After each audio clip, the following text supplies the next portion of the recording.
In today's video, I am going to teach you how to add signature in Outlook. We'll cover Outlook on the web or the new Outlook and then the classic Outlook desktop app, so you can set it once and have it appear automatically exactly where you want it.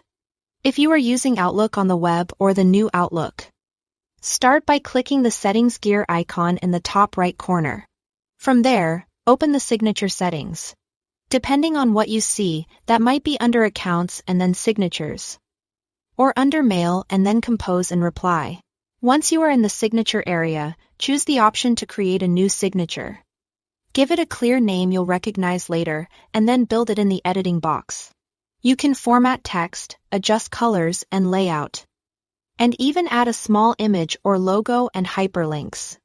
Keep the design clean, easy to read and lightweight so it displays well on different devices. When it looks the way you want, use the options at the bottom to set whether this signature should be used by default for new messages and for replies or forwards. Pick the defaults that match how you work, and then save your changes. That's it. Your signature is now ready to appear automatically based on the settings you chose.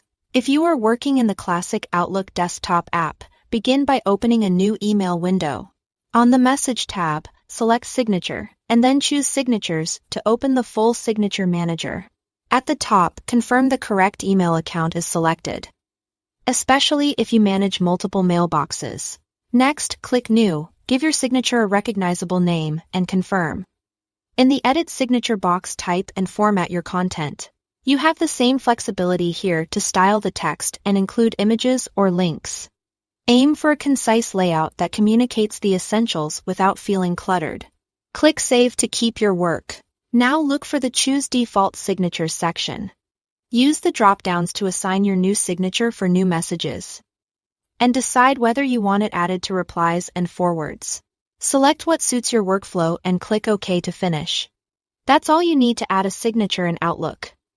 Whether you are in the web or new Outlook experience or using the classic desktop app, set your defaults, save, and you are ready to send polished emails every time.